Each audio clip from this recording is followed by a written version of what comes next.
आपका आज के कार्यक्रम में। मैं हूं पूर्णिमा शर्मा और आज हम चर्चा करेंगे ऐसे विषय पर जो आपकी जिंदगी से जुड़ा है, आपकी स्वास्थ्य से जुड़ा है, आपकी सतर्कता से जुड़ा है, आपकी प्रोटेक्शन लेवल से जुड़ा है। जी हाँ, आज हम बात करने जा रहे हैं, क्या तीसरी लहर दस्तक दे रही है, कितना सतर्क रहना चाहिए, हमें कितना सावधान रहना चाहिए।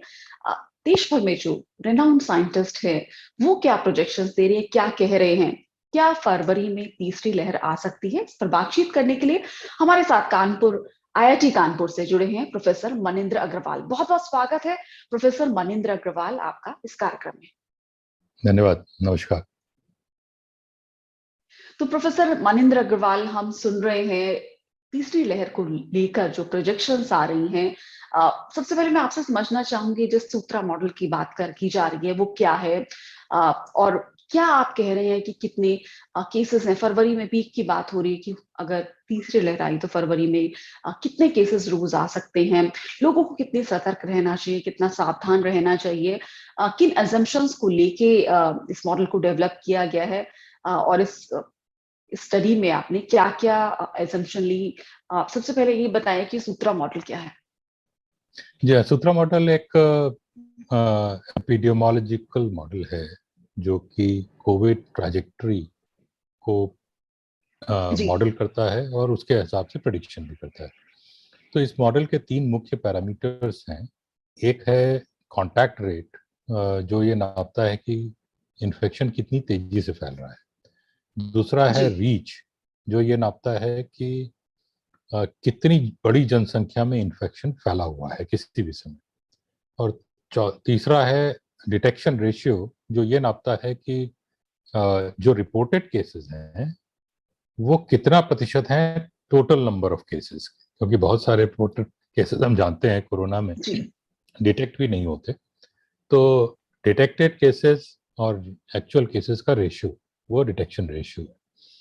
तो ये तीन पैरामीटर हम मॉडल के द्वारा जो डेटा आता है रोज का, उसके उस पे मॉडल को रन करके ये तीनों पैरामीटर की वैल्यूज को एस्टिमेट करते हैं, वो डेटा के द्वारा ही एस्टिमेट करते हैं। और वो फिर हमें बताता है कि आगे क्या संभावना हो सकती है। तो जैसे ओमिक्रॉन के लिए फ्यूचर में प्रेडिक्शन हमें करना है, तो उसके लिए हम भविष्य में इन तीनों पैरामीटर की क्या वैल्यू होगी इसके बारे में अंदाज लगाते हैं और फिर मॉडल को चलाते हैं, तो जो हमें बताता है कि इन केसेस रोज नए कितने होंगे। तो जी ये तरीका है हमारे मॉडल में किस प्रकार से हम इसको चलाते हैं, कैसे करते हैं। और ओमिक्रॉन के बारे में हमने कुछ एनालिसिस किए है जो शायद अभी डिस्कशन में आएगा। जी। तो वो एनालिसिस क्या है जो ओमिक्रॉन के बारे में आपने किए हैं, हम चाहेंगे कि हमारे व्यूअर्स को आप बताएं। जी, ओमिक्रॉन के बारे में क्योंकि भारत में अभी बहुत बड़ी संख्या में आया नहीं है, अभी थोड़े बहुत दस्तक दे रहा है लेकिन पूरी तरीके से फैला नहीं है। तो इसके बारे में भारत में किस प्रकार से ये फैलेगा ये हम नहीं जानते। लेकिन कुछ अन्य देशों में, साउथ अफ्रीका में विशेष रूप से, फिर यूके, डेनमार्क, इन दो देशों में भी ओमिक्रॉन काफ़ी फैल चुका है। तो वहाँ से हमें सीख मिल सकती है कि वहाँ किस प्रकार से फैला, और उस सीख को फिर हम लागू कर सकते हैं भारत में कैसे फैल सकता है। तो इसमें सबसे महत्वपूर्ण देश साउथ अफ्रीका है, जहाँ से ओमिक्रॉन सबसे पहले आया। और वहाँ पे काफ़ी बड़ी मात्रा में लोगों में नेचुरल इम्यूनिटी थी। नेचुरल इम्यूनिटी का तात्पर्य है कि ऐसे लोग जिनको कि इन्फेक्शन हो चुका है पहले और अब उसकी वजह से उनके अंदर इम्यूनिटी आ गई।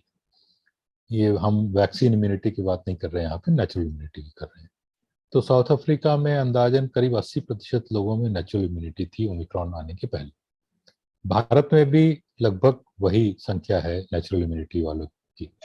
तो इसलिए साउथ अफ्रीका में जिस प्रकार से फैला वो शायद भारत में भी काफी कुछ उसी प्रकार से फैलेगा, ये हम अंदाज लगा सकते हैं। तो साउथ अफ्रीका को हमने विशेष रूप से स्टडी किया और वहां पे पाया कि करीब करीब 20% लोगों में इम्यूनिटी जो थी, नेचुरल इम्यूनिटी थी, वो समाप्त हो गई। ओमिक्रॉन उनको फिर से इन्फेक्शन या संक्रमित करने में सफल हुआ। तो हम मान सकते हैं, यही हमने माना कि भारत के लिए भी, कि मान लेते हैं कि 20% लोगों में, भारत में भी इसकी नेचुरल इम्यूनिटी समाप्त हो जाएगी। और वैक्सीनेशन भी भारत में काफी मात्रा में हुआ है, लेकिन हमने ये मान लिया कि चलिए काफी स्टडीज आ रही हैं कि ओमिक्रॉन वैक्सीन नहीं रोक पा रही हैं, तो हमने मान लिया कि वैक्सीन बाईपास कर दी जाएगी ओमिक्रॉन द्वारा। और फिर उसको प्रोजेक्ट किया कि किस प्रकार से संख्या बढ़ेगी भारत में। मान के कि जनवरी से संख्या बढ़नी शुरू होती है, तो उसके निष्कर्ष ये निकले कि संख्या तेजी से बढ़ेगी। फरवरी के अंत तक करीब एक 1.5 to 2 लाख के बीच में कुछ संख्या जाएगी जब अधिकतम स्तर पे होगा, और उसके बाद तेजी से ये नीचे आ जाएगा। और यही कुछ साउथ अफ्रीका में भी हुआ। अगर आपने ध्यान दिया हो तो साउथ अफ्रीका 17 दिसंबर को उच्चतम स्तर पे पहुंच के अब तेजी से वहां पे संख्या कम हो रही है। जी, तो भारत के लिए भी ये प्रोजेक्शंस हैं इस सूत्रा मॉडल के बेसिस पे जो आपने देखा। इंटरनेशनली आप किस तरह से और देशों में ओमिक्रॉन की ट्रेजेक्टरी, एक तो अपनी साउथ अफ्रीका की बात की, यूरोप की बात करें या अमेरिका की बात करें, तो वहां आपने किस तरह से ओमिक्रॉन की ट्रेजेक्टरी को देखा और उससे फिर भारत के को लेकर अनुमान लगाया? तो यूरोप में जैसे मैंने बताया कि यूके और डेनमार्क, दो देश जहाँ पे ओमिक्रॉन तेजी से फैल रहा है, वहाँ की स्टडी हम लगातार कर रहे हैं। और जी वहाँ पे जो हमें दिख के आ रहा है कि नेचुरल इम्यूनिटी एक तो वहाँ पे कम संख्या में थी। जी पहले से ही ज्यादा लोगों में नेचुरल इम्यूनिटी नहीं थी। वैक्सीन काफी हद तक दी गई थी, तो वैक्सीन इम्यूनिटी काफी थी। लेकिन जैसे कि स्टडीज आ रही हैं कि वैक्सीन इम्यूनिटी का ज्यादा असर ओमिक्रॉन पे नहीं पड़ रहा है, कि इन्फेक्शन तो हो रहा है, बहुत खतरनाक नहीं हो रहा है, बीमार ज्यादा नहीं पड़ रहे, ये तो होता है, लेकिन इन्फेक्शन हो रहा है। तो इसलिए वो हमारे मॉडल से भी दिख रहा है कि काफी बड़ी संख्या में लोगों में इम्यूनिटी खत्म हो रही है। तो एक तो ये निष्कर्ष हम देख रहे हैं यूके में और डेनमार्क दोनों में। और दूसरी चीज ये है कि अभी भी वहाँ पे हमारे मॉडल में जब कोई कुछ पैरामीटर वैल्यू चेंज होती है तो उसको हम नया फेज कहते हैं। जी और उस जब भी नया फेज आता है कि शुरू में कुछ समय के लिए वो अनस्टेबल होता है, क्योंकि पैरामीटर की वैल्यू लगातार बदल रही है। तो उसके बाद स्टेबल हो जाता है जब पैरामीटर वैल्यू स्टेबल हो जाती है। तो यूके और डेनमार्क दोनों में अभी अनस्टेबल फेज चल रहा है। तो अभी हम ये निश्चित नहीं कर पा रहे हैं कि इनकी पैरामीटर की नई वैल्यूज एग्जैक्टली क्या होंगी। तो हमें कुछ दिनों का और इंतजार करना पड़ेगा। हम रोज डेटा अपडेट कर रहे हैं और देख रहे हैं कि कैसे कब स्टेबल होती है। और जी यूएस में भी कुछ यही है। अभी वहां पे ओमिक्रॉन फैलना तेजी से शुरू हुआ है और वहां भी अभी अनस्टेबल है फेज। जी, तो आपकी प्रोजेक्शन जो भारत को लेकर है वो है कि फरवरी में पीक पर आ सकता है, 1.5 लाख से 2 लाख के बीच में भारत में रोज केसेस आ सकते हैं, कि बहुत बड़ी संख्या होगी। इसको आप सेकेंड वेव से किस तरह कंपेयर कर रहे हैं? सेकेंड वेव देखिए 4 लाख से भी अधिक संख्या पहुंच गई थी। तो अभी जो हमें हमारी गणना बता रही है कि उसकी आधी से भी कम रहेगी ये तीसरी वेव। और दूसरी चीज जो साउथ अफ्रीका में हमने देखी है कि वहाँ पे संख्या तो बढ़ी संक्रमण की, लेकिन हॉस्पिटलाइजेशन की संख्या बहुत कम रही। उनकी पहली वेव से भी संख्या कम रही। तो ये दिखा रहा है ये कि वहाँ पे क्योंकि नेचुरल इम्यूनिटी काफी बड़े स्तर पे थी, तो जिन लोगों को संक्रमण हुआ भी वो बहुत ज्यादा सीरियस नहीं हुआ। अब इसी चीज को यदि हम भारत में ट्रांसलेट करें, क्योंकि हमारे यहाँ भी नेचुरल इम्यूनिटी और उसके साथ ही साथ वैक्सीन इम्यूनिटी भी काफी बड़े स्तर पे हो चुकी है, तो शायद हमारे यहाँ जो जितने ज्यादा संक्रमित लोग होंगे उनमें से अधिकतर बहुत ही माइल्डली सिम्टम वाले रहेंगे। तो शायद उतनी बड़े वीकेंड जिसको कहते हैं कि बहुत ज्यादा शायद चिंता करने की बात नहीं है। एक सावधानी सतर्कता बरतने की तो जरूरत है, लेकिन बहुत घबराने की आवश्यकता नहीं। जी, बहुत घबराने की जरूरत इसलिए नहीं है कि नेचुरल एक्सपोजर हो चुका होगा, लोगों का आपने कई बेस लिए होंगे, चाहे आप वैक्सीन की बात करें, चाहे सीरो सर्वे की बात करें, या फिर नेचुरल एक्सपोजर की बात करें, और कई अजम्पशंस ली जाती हैं। जब ये स्टडी आपने की उसमें आपने बताया भी कि हम ये अजम्पशन लेके चल रहे हैं एक ही पॉजिटिव केस की लोगों की इम्यूनिटी बरकरार है जितने लोग वैक्सीनेटेड हुए। अब ऐसे में आपकी जो अजम्पशंस हैं उनको अगर हम उनकी बात करें तो उनके बारे में आपने किस तरह से इस स्टडी में उन्हें शामिल किया?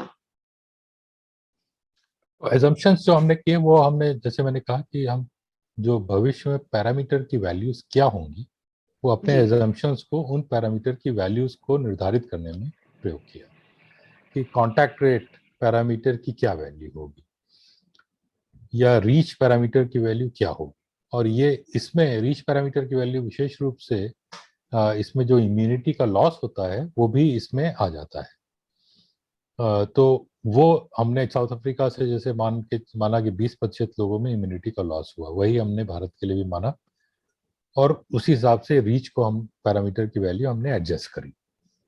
कांटेक्ट रेट की वैल्यू जो साउथ अफ्रीका में पिछले कई महीनों से वही चल रही है, तो इसलिए हमने माना कि ओमिक्रॉन की वजह से शायद कांटेक्ट रेट भारत में नहीं बदलेगा, तो इसको वैसा ही रखा। तो इस तरह से जो साउथ अफ्रीका में जैसे जैसे चीजें हुई हमने उनको भारत में लागू किया है।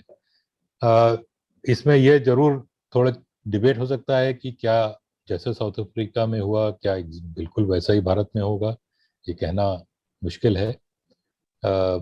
बस इसके दो प्लस पॉइंट ये हैं कि साउथ अफ्रीका में आप देखें जो एज प्रोफाइल है जनसंख्या का, वो भारत के लगभग जैसा ही है, यंग लोग ज़्यादा हैं। और दूसरा वहाँ पे नेचुरल इम्यूनिटी का स्तर जो था वही भारत का है, बल्कि ये वैक्सीन की इम्यूनिटी का स्तर वहाँ पे काफ़ी कम है भारत से, तो उस हिसाब से भारत में बेहतर स्थिति स्थिति में। कुछ बेहतर ही है साउथ अफ्रीका से। जी। और अगर रेस्ट्रिक्शंस की बात करें तो वो भी आपने मेंशन किया है कि अगर नाइट कर्फ्यू लगा दिए जाएं या लोगों की गैदरिंग को रोका जाए, या और किस तरह के स्टेप्स लिए जाएं जिनसे कि केसेस का बढ़ना रोका जा सकता है। यहाँ फिर मैं साउथ अफ्रीका की बात करूंगा। वहाँ बिल्कुल। पे उन्होंने कोई विशेष रिस्ट्रिक्शन नहीं लगाया, नाइट कर्फ्यू केवल लगाया था, बाकी कोई चीज़ें नहीं रोकी। अ, और उनका कारण भी था कि उन्होंने देखा कि भाई हॉस्पिटलाइजेशन ज़्यादा नहीं बढ़ रहा है, तो फिर क्या आवश्यकता है। कुछ लोगों में, काफ़ी लोगों में यदि थोड़ा बहुत इन्फेक्शन, थोड़ी बहुत बीमारी हो रही है तो कोई बात नहीं, वो एक प्रकार से एक बूस्टर डोज का ही काम करेगी। तो अ, और आप जैसे वो पीक से पार करके अब नीचे आ रहे हैं तेजी से संख्या वहाँ पे। तो रेस्ट्रिक्शन जब ज़्यादा हम लगाते हैं तो एक तो उसका असर ये होता है कि जो पीक है वो नीचे आ जाती है, तेजी से बढ़ना थोड़ा धीमे हो जाता है। जी। जो उसका दूसरा असर होता है वो ये कि आपकी जो वेव है वो काफी लंबी चलती है, जल्दी से आके समाप्त होने के बजाय कई महीने तक चलती रहती है। तो ये इसलिए ये दोनों चीजों में बैलेंस बनाने की आवश्यकता होती है कि आप अगर वेव लंबी चलेगी तो काफी लंबे समय तक आपको रिस्ट्रिक्शन लगाए रखने होंगे, जैसे हमने पहली वेव में किया था। तो क्या जी। उसका ज़्यादा फायदा होगा, या अगर रिस्ट्रिक्शन बहुत ही कम मिनिमल लगाए जाएं, अगर वेव जो आ रही है तेजी से बढ़ रही है, ऊंचे जा रही है, लेकिन अगर उसका हमें ज़्यादा परेशानी उससे नहीं हो रही है, तो शायद बेहतर ये है कि आने दिया जाए, बढ़ के वो तेजी से चली जाए। साउथ अफ्रीका में देखिए, एक महीने पहले वहाँ पे ओमिक्रॉन बिल्कुल शुरू ही हुआ था और अब पीक में आके वो नीचे जा रहे हैं। जी। तो दूसरे देशों से हमें सीख सबक लेना होगा, तो ऐसे में आम लोगों से आप क्या कहना चाहेंगे? जनवरी में बहुत सावधान रहने की जरूरत है, बहुत सतर्क रहने की जरूरत है। अभी जिस तरह डब्ल्यूएचओ कह रहा है कि event cancel is better than life cancel. तो आप हॉलीडे कैंसिल कर सकते हैं, आप और कोई गैदरिंग कैंसिल करते हैं, बेटर है कि लाइफ को कैंसिल करने से। तो रिस्क तो नहीं लेना चाहिए क्योंकि बहुत अनप्रिडिक्टेबल भी है ये वायरस। कब क्या ये क्या दिशा ले कोई नहीं कह सकता। अब कंक्लूडिंग कमेंट में आप हमारे व्यूअर से क्या कहना चाहेंगे कि किस तरह की सावधानी बरतें, सतर्कता बरतें? मेरा कहना ये होगा कि सतर्कता बरतने की आवश्यकता सबको है। कहीं भी ज़्यादा भीड़ वाली जगह में जाएं, विशेष रूप से यदि इंडोर हो तो मास्क अवश्य पहनें। वैक्सीन के दोनों शॉट्स अगर नहीं लगवाए हैं तो वो भी अवश्य लगवाएं, क्योंकि इस दोनों से बहुत फायदा होता है। हाँ, और ये भी बात है कि अभी तक लग रहा है हमारी अपनी एनालिसिस से कि शायद बहुत ज़्यादा असर नहीं होगा, लेकिन हम केवल एनालिसिस, वास्तविकता हमेशा नहीं बताती है, गलत भी हो सकती है। तो थोड़ा सतर्कता लेके चलना ही बेहतर है, सबके लिए अच्छा है। तो सतर्क रहें, लेकिन बहुत ज़्यादा परेशान या चिंतित होने की आवश्यकता नहीं है, क्योंकि हमारे देश में इस समय काफ़ी बड़ी मात्रा में इम्यूनिटी है लोगों में, तो इसका बहुत ज़्यादा असर नहीं होता हुआ दिख रहा। लेकिन एज ए इंडिविजुअल आपको तो असर हो ही सकता है, तो आप स्वयं सतर्कता जरूर बरतें और अगले 1-2 महीने थोड़ा ध्यान से ही सब काम करें।